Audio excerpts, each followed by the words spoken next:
लोकसभा चुनाव की सुगबुगाहट शुरू हो चुकी है। जैसे जैसे सर्दियां आ रही हैं वैसे वैसे माहौल में एक अजीब सी गर्मी बढ़ती जा रही है। असल में ये जो चुनावी माहौल है वो अपने धीरे धीरे उफान पे बढ़ रहा है। ऐसे में कई कैंडिडेट आपको नए भी दिखाई देंगे, कुछ पुराने चेहरे भी आपको देखने को मिलेंगे। ऐसे में कुछ लोग ऐसे भी हैं जो समाज सेवा से जुड़े हुए थे और अचानक से वो लोगों को दिखने लगे, क्योंकि उनका जो मंसूबा था वो ये था कि शायद कहीं ना कहीं राजनीतिक मुख्य धारा में आने के बाद ही वो समाज के लिए कुछ बेहतर कर सकते हैं। तो ऐसे में हमारे साथ संतोष वर्मा जी हैं, उनको हम शामिल करेंगे अपने एपिसोड में और करेंगे ढेर सारी बातें। तो संतोष जी, स्वागत है आपका हमारे इस एपिसोड में। सबसे पहला मेरा सवाल ये, समाज सेवा से लंबे समय तक आप जुड़े रहे, लेकिन अचानक से अभी तक आपने अपने आप को प्रोजेक्ट नहीं किया था। क्या वो वजह आन पड़ी कि आपको दिखाना पड़े कि भाई मैं भी हूँ और मैं भी कुछ काम कर रहा हूँ? क्या वो वजह रही?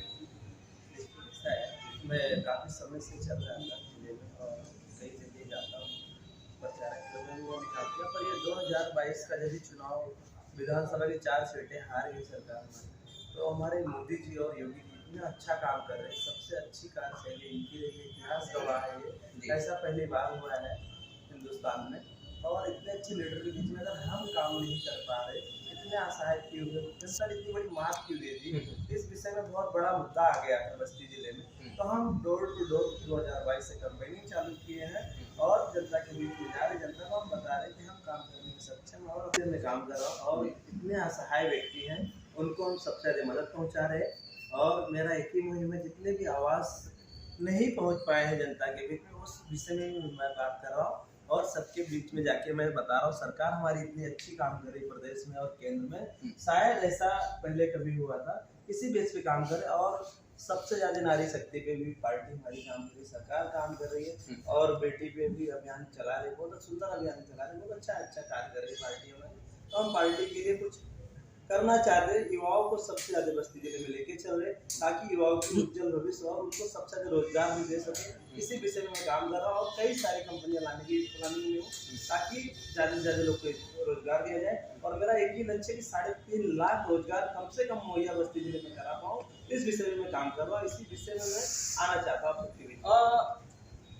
राजनीतिक जो विचारधारा है आपकी, भाजपा से आप जुड़े हुए हैं, लेकिन अगर हम बात करें पिछले कई वर्षों की, अगर हम बात करें, कई बड़े मिनिस्टर्स यहाँ से हुए, जो अभी वर्तमान में है, सत्ता ये आपकी चल रही है यहाँ पे, लेकिन हमको वो जो काम चाहिए होता है वो काम धरातल को दिख नहीं रहा है। जैसे बातें तो हो रही हैं, सारे मंचों से ये कहा जा रहा है कि हमने ये काम किया, लेकिन कहीं ना कहीं ग्राउंड लेवल पे अगर आप एक सर्वे करा ले तो आपको ये दिखेगा कि जो काम मुकम्मल हो जाना चाहिए था वो अभी तक नहीं हो पाया है। ऐसे में आप अगर एक पक्षधर की बात करते हैं कि आप जो है राजनीतिक विचारधारा आपकी भाजपाई है और आप कहते हैं कि सरकार हमारी बहुत अच्छा काम कर रही है, तो शायद आप कहीं इसको डिफेंड नहीं कर पाएंगे। जनता तो आपसे सवाल पूछ रही है। देखिए, इसमें इसीलिए मैं बता रहा हूँ जनता में जाके क्या सरकार हमारी बहुत सुंदर काम कर रही है और सरकार ने इतने सारे व्यवस्था लेके आई, इतनी सारी मुहिम लेके आई है, हम जनता के बीच में पहुंचा नहीं पा रहे, इसीलिए हमको 2022 में 4 सीट गंवानी पड़ी। जी बिल्कुल, यही एग्जैक्टली मैं यही कहना चाह रहा था, विधानसभा आप 4 सीटें हारे हैं। हाँ, इसीलिए इसी बेस पे मैं वन टू वन कैंपेनिंग चालू किया और जनता के बीच में जा रहा हूँ, जन सेवक के रूप में मैं जा रहा था। अभी तक ये हुआ कि जनता की आवाज़ आने लगी, तो मेरे भाई थे वो कहने लगे क्या भैया आप भी इलेक्शन में लड़े और हम आपके साथ रहेंगे, आप जो भी पार्टी से लड़ेंगे, पर हम बीजेपी से ही चुनाव लड़ेंगे और बीजेपी के साथ काम करेंगे और बीजेपी के साथ संघर्ष भी कर रहे हैं। इसी मुहिम में मैं जुड़ा हूँ और सबसे ज्यादा युवा लेके चल रहा हूँ। अभी बस्ती में करीब 11.5 से 12,000 युवा मेरे साथ वन टू वन कैंपेनिंग में काम कर रहे हैं और सबसे ज्यादा युवा लेके बस्ती जिले में चल रहे हैं। और युवा इसके लिए सबसे ज्यादा जवान जिला बोले तो बस्ती जिला है। आज करीब 3 से 4 लाख नौजवान इस जिले में है, चल रहे हैं और इसी बेस पे काम कर रहा हूँ। उनको कंपनियां लाके दूंगा और सब काम करेंगे, काम रहेंगे, इसी बेस पे काम कर रहे हैं। और अभी आपको बताता हूँ, करीब 75 जिले में, बस्ती जिले में सबसे ज्यादा मिनिस्टर पहले भी रह चुके हैं और बनाए गए, जितनी सरकारें बनी सबसे ज्यादा मिनिस्टर, पर बस्ती वही का वही आज भी है। बिल्कुल, बगल में आप देख लीजिए गोरखपुर डेवलप कर रहा है, इधर आप देखेंगे तो आप इधर अयोध्या देख पाएंगे, लखनऊ देख पाएंगे, डेवलपमेंट की स्थिति आप देखें कहाँ से कहाँ पहुंचे। लेकिन बस्ती, संत कबीर नगर, सिद्धार्थ नगर आपको वही का वही दिखेगा।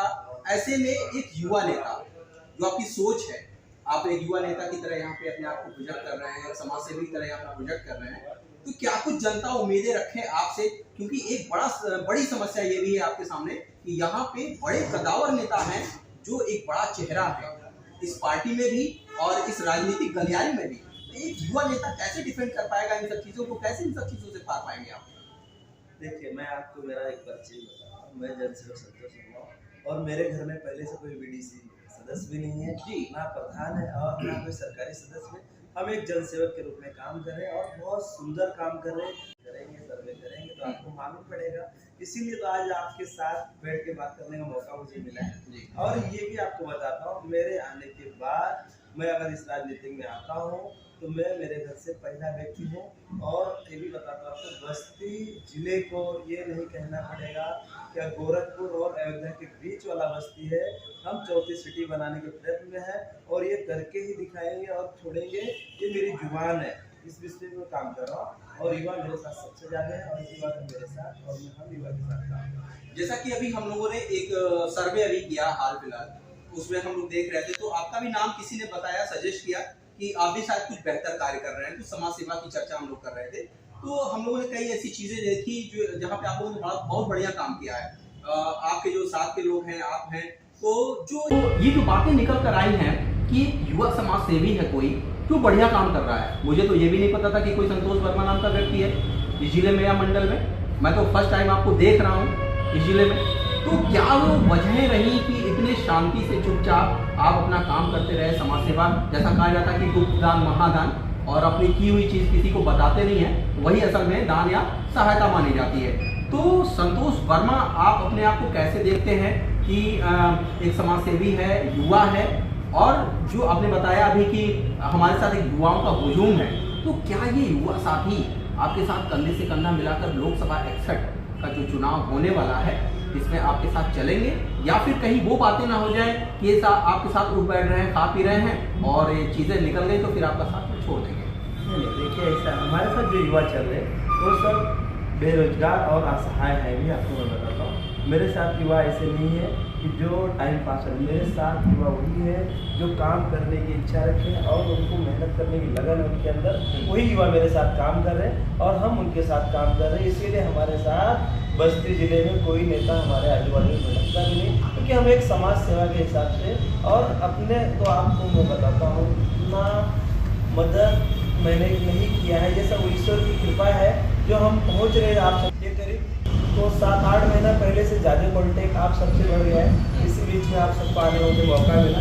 मैं हम कार्य करीब 10 से 12 साल से काम कर रहे थे, पर ये मुहिम में नहीं आते थे, हाईलाइट नहीं होते थे। पर जनता इस बार जनार्दन चाहती है कि संतोष भैया इलेक्शन सामने और आप इलेक्शन लड़े ताकि हमको अच्छे से अच्छा सुविधा मुहैया आप करा सकते हैं। इसी देश में हम सीट बीजेपी से दावेदारी करते हैं और बीजेपी से हम सीट चाहते हैं क्योंकि हम अपने पार्टी के लिए बहुत सारा काम किया है। समझिए 1.5 दशक से मैं काम कर रहा हूँ पार्टी के लिए। कई राज्य में जाकर मैं प्रचार करता हूँ, स्टार प्रचारक के रूप में छोटा जनसंपर्क चलाता हूँ। मेरे हिसाब से कई जगह, अभी मैं महाराष्ट्र जाके आया हूँ, आपको मालूम नहीं है, मैं महाराष्ट्र बीच में गया था, वहाँ पे भी जहाँ पे प्रचार किया वहाँ की सीट विजयी हुई है। अभी कई जिले में ऐसा जा रहे हैं, कई राज्य में जाते हैं जहाँ मेरे कॉन्टेक्ट में कुछ लोग मुझे बुलाते हैं, मैं वहाँ पहुँच जाता हूँ। तो माना जाए कि अगर भाजपा आपको टिकट देती है तो आपके लिए बेहतर है। अगर भाजपा आपको टिकट नहीं देती इन केस, तो आपका रुख क्या रहेगा? क्या आप पार्टी लाइन के साथ ही जाएंगे? जिस किसी भी कैंडिडेट को टिकट दिया जाएगा आप उसके कंधे से कंधा मिला के उसके साथ कैंपेनिंग करेंगे, या फिर आपके अंदर विद्रोह की भावना पैदा हो जाएगी और आप ये सोचेंगे कि नहीं, मैं खुद अपने आप में इस्टेब्लिश हूँ और मुझको चुनाव लड़ना चाहिए? इस पर आप क्या सोचते हैं, क्या कहते हैं? देखिए, चुनाव लड़ना, ये लड़ाना हमारे पार्टी का है, पर पार्टी के हमारे जो कमान में जो सरकार में है मोदी जी और योगी जी, उनकी राय में नहीं है जो व्यक्ति काम करेगा ज़मीनी स्तर से हम उसको सीट देंगे और उसी बेस पे हम काम कर रहे हैं। और हम पार्टी छोड़ के कहीं नहीं जा रहे, हम संघर्ष करेंगे पार्टी के लिए, क्योंकि हम एक युवा हैं और युवा की सोच को लेकर आपके पास अभी अपार संभावनाएं हैं। राजनीतिक करियर की बात करें या सामाजिक सेवा की बात करें तो आप वास्तव में आप युवा हैं और आपके पास एक पूरी उम्र पड़ी हुई है इन सब चीज़ों के लिए। हाँ देखिए, लेकिन क्या है, अगर मुझे इस बार मौका मिलेगा इलेक्शन में आने के लिए तो हम जो सुविधाएं जितनी भी मात खानी पड़ी पार्टी को बस्ती जिले में, ये हम 2027 में बता पाएंगे। क्या हम इस बेस पे आए हैं और हम दिखाएंगे। ये भी आपको बता देता हूँ, मैं 36 महीने के लिए ही आना चाहता हूँ। मैं 37वां महीना 3 साल के टारगेट में काम कर रहा हूँ कि सबसे ज़्यादा रोजगार में लाके दूंगा बस्ती जिले में और डेवलप सबसे ज़्यादा करेंगे। ये नहीं कहना है, आपको पता है ना, बस्ती नहीं बताना पड़ेगा गोरखपुर अयोध्या के बीच में। बस्ती का नाम आप सबको मालूम पड़ेगा जब यहाँ पे बैंकिंग ब्रांडिंग चालू रहेगा, जब प्रदेश में जाएंगे, राज्य में जाएंगे, तो यहाँ के मटेरियल जब बिकना चालू रहेंगे बाहर राज्य में, तो ऑटोमेटिक मालूम पड़ेगा और डेवलप दिखेगा आप सबको। मैं इसी बेस पे काम कर रहा हूँ और आसाम में वापस 27 का चुनाव है, तो ऐसा ना हो जाए कि हम जीरो हो जाए। हम इस बेस पे काम करें कि हम 27 में वापस 5 स्टेट पे विजय प्राप्त करें, क्योंकि हमारे महाराज योगी महाराज जी इतना सुंदर काम करे। शायद कोई लीडर ऐसा मुख्यमंत्री हुआ रहेगा उत्तर प्रदेश में, इतना सुंदर काम आज ये 7 साल की सरकार कर रही है, ऐसा कभी नहीं हुआ है, क्योंकि महाराज बहुत सुंदर कार्य कर रहे हैं और हम उनके नेतृत्व में काम कर रहे हैं। ठीक है, तो अभी जो है त्योहारों का सीजन चल रहा है और हम चाहेंगे कि आप हमारे दर्शकों से, यहाँ की जनता से 2 शब्द जो कुछ भी दीपावली और छठ पूजा के लिए कुछ कहना चाहें। हम प्रदेशवासियों को और देशवासियों को, क्षेत्रवासियों को सभी को नमस्कार करते हैं और धनतेरस दीपावली की बहुत बहुत शुभकामनाएं देते हैं। पर हम छोटे हैं, हमको आशीर्वाद जनता की जनार्दन की चाहिए सबसे ज़्यादा इस बेस पे। ठीक है, आशीर्वाद सबका मुझे भी चाहिए और हम भी आशीर्वाद देंगे जो हमारे छोटे भाई हैं उन सबके बीच में आना चाहते हैं और आप सबके आशीर्वाद से हम कार्य सुंदर करें। ठीक है, तो सर हमारे चैनल को समय देने के लिए धन्यवाद और हम उम्मीद और आशा करते हैं कि आपका जो ये राजनीतिक करियर शुरू हुआ है ये काफ़ी ब्राइट होगा और उम्मीद ये भी करते हैं कि जिस हिसाब से आपकी सोच है, आपकी समाज सेवा है, वो दिन प्रतिदिन और डेवलप करे ताकि समाज में एक सकारात्मक संदेश जाए कि कोई युवा व्यक्ति है, कोई युवा लड़का है जो वास्तव में कुछ काम कर रहा है। वो केवल नाम कमाने के लिए नहीं, वास्तव में नाम कमाने के लिए तो लोग कुछ भी प्रोजेक्ट करते हैं, लेकिन जो धरातल पे काम करने वाले लोग हैं वो चुपचाप अपना काम करते रहते हैं और जनता खुद जान जाती है कि कोई व्यक्ति काम कर रहा है। तो संतोष वर्मा जी का जो विज़न है वो बहुत ही क्लियर है।